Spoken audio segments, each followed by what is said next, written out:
యేసుక్రీస్తు నామములో మీ అందరికీ శుభములు తెలియజేస్తూ ఉన్నాను. ఈరోజు మనం ధ్యానం చేసుకోబోతున్నటువంటి వాక్య భాగం నిర్గమకాండం 3వ అధ్యాయం 4వ వచనం.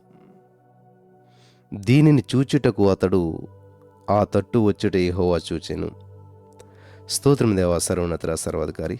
ఈరోజు ఈ యొక్క వాక్యపు వెలుగులో మమ్మల్ని నడిపించి బలపరిచి విత్తబడిచిన వాక్యం వ్యర్థం కాకుండా ప్రతిరోజులో నాటబడి నూరంతల పంటను వింజర కృప చూపించమని యేసుక్రీస్తు నామంలో ప్రార్థించి నమ్మి పొందుకుని ఉన్నాం తండ్రి, ఆమేన్.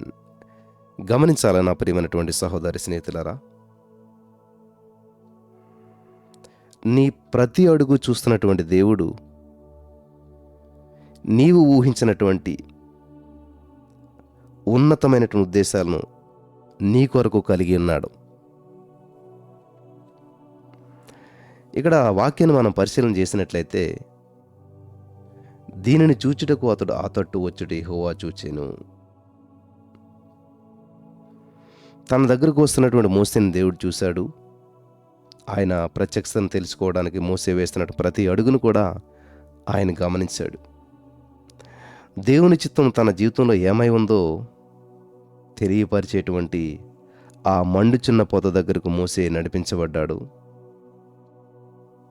మోసే ఏదో వింతను చూడాలనుకుంటున్నాడు, కానీ దేవుడు మాత్రం మోసేనే చూస్తూ ఉన్నాడు. హల్లెలూయా!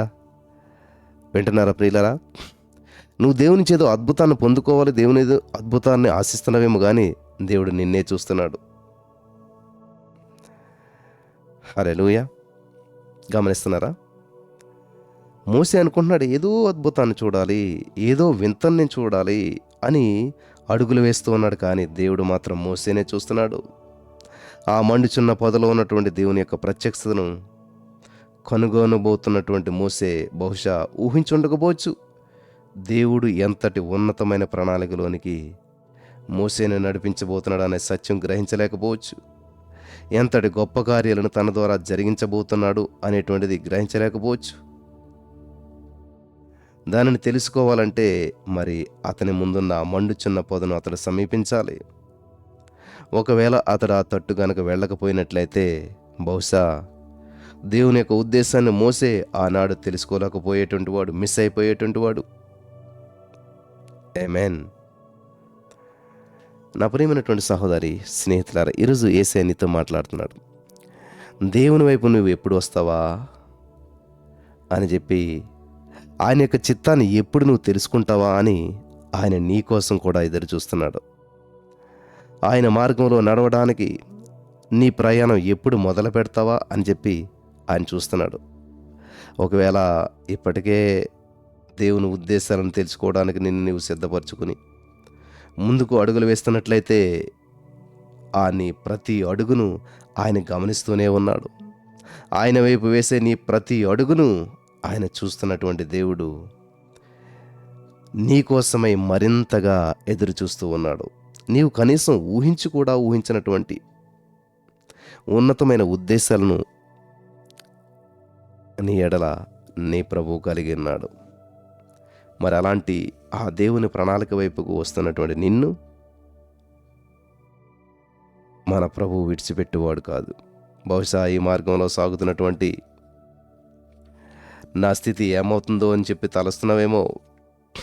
యేసుక్రీస్తు ప్రభువుని నమ్ముకుని ఇదే మార్గంలో వెళ్తున్నాను, మరి ఏమిటి బంధకాలు, సమస్యలు ఏంటి అని అనుకుంటున్నావేమో. ఆయన మార్గం వైపుకు వస్తున్నటువంటి నీ ప్రతి అడుగును చూసినటువంటి దేవుడు మరి అందులో స్థిరపడి ఆయన చిత్తాన్ని చేస్తున్నప్పుడు నిన్ను ఇంకెంత తీక్షణంగా చూసుకుంటాడో ఆలోచించు. బహుశా ఈ సమయంలో నీకు తెలియబడకపోవచ్చు, నీ దేవుని ప్రణాళికలో నీవు ఎంత ఉన్నతమైన స్థానాన్ని చేరుకోబోతున్నావో అది నీకు తెలియకపోవచ్చు, కానీ నిన్ను పిలిచిన నీ దేవునికి తెలుసు. నిన్ను ఎంత అద్భుతంగా వాడుకోవాలో, ఏ స్థాయిలో నిన్ను నిలబెట్టాలో. ఆనాడు మోసేని పిలిచినటువంటి అదే దేవుడు ఈరోజు నిన్ను కూడా పిలుచుకుంటున్నాడు. మోసేని చూసినటువంటి అవే కళ్ళు నిన్ను నన్ను చూస్తూ ఉన్నాయి. ఆయనలో ఏ పక్షపాతం లేదు. నిన్ను కూడా తన చిత్త ప్రకారం తన నామ మహిమార్థమై వాడుకోవటానికి ఆయన సిద్ధంగా ఉన్నాడు. మరి ఆయన తట్టు తిరిగి ఆయన కలుసుకోవడానికి నీవు సిద్ధంగా ఉన్నావా? నీ దేవుని ఉన్నతమైన పిలుపునకు లోబడి ఆయన చిత్తానుసారంగా జీవించడానికి, ఆయన మార్గంలో సాగిపోవటానికి ఎందుకని దేవుని వైపు తిరగకూడదు? దేవుని ఉద్దేశాల ప్రకారం జీవించటానికి, ఆయన ప్రణాళికలో నిలిచి ఉండటానికి ఆయన వైపు నీ పైన ఉన్నట్లయితే ఆయన నేను ఎంత మాత్రం విడువడు, నిన్ను ఎన్నడూ వదిలిపెట్టడానికి ఇష్టపడడు. ఆయన చేరుకున్నటువంటి నీవు, ఆయన చిత్తాన్ని తెలుసుకున్నటువంటి నీవు నీ ప్రభు హృదయానుసారంగా నడుచుకొని ఆయన వాక్కుని ఆధారం చేసుకో. కేవలం నమ్మిక మాత్రం ఉంచు. నీకోసం దాచి ఉంచినటువంటి ప్రణాళిక ఎంత ఉన్నతమైనటువంటిదో, ఎంత గొప్పదో నీకు తెలియబడాలంటే, నీ ద్వారా అనేకులు దానిని చూడాలంటే ఆలస్యం చేయొద్దు. ఆయన నీకు అప్పగించిన తన పనిని మొదలుపెట్టు, కొనసాగించు. దానిని సంపూర్ణం చేయడానికి ఆయన బలాన్ని, జ్ఞానాన్ని పొందుకొనడానికి ప్రార్థించి ముందుకు సాగు. ఆశ్చర్యకరమైనట్టు నీ దేవుని యొక్క ఆలోచనలు నెరవేర్పును నీవు, నీ ద్వారా అనేకులు చూడబోతున్నారు. హల్లెలూయా. నీ ప్రతి అడుగు చూస్తున్నటువంటి దేవుడు నీవు ఊహించినటువంటి ఉన్నతమైన ఉద్దేశాలను నీ కొరకు ఆయన కలిగి ఉన్నాడు. ప్రార్థన చేద్దామా? తండ్రి, నీ వైపు చేరుకోవడానికి, నీ చిత్తం నా ఎడల ఏమైందో తెలుసుకోవడానికి ఇంతకాలం ప్రయత్నించకుండా వృధా కాలం గడిపేశాను. నన్ను క్షమించండి ప్రభువా. దేవా, నీ చిత్తము నాకు తెలియజేసినందుకు నీకు వందనాలు. నీ ప్రణాళికలో నన్ను స్థిరపరిచినందుకు నీకు మహిమ చెల్లిస్తున్నాం. నీ చెంతకు చేరేంత వరకు నీ మార్గము నుంచి తొలగిపోకుండానట్లుగా నీ కృపను చూపించండి దేవా. నీ తట్టు ఎప్పుడు వస్తావా అని నీవు నాలాంటి వ్యక్తి కోసం ఎదురు చూడటానికి నేను ఏపాటి వాడను ప్రభువా. నీ ఉన్నతమైన ఉద్దేశాల్లో ఉండుటకు నేను ఏపాటి వ్యక్తిని తండ్రి. నా యందు నీవు కలిగిన నీ యొక్క ఆలోచనలకు ఏమిచ్చినా సరిపోదేసయా.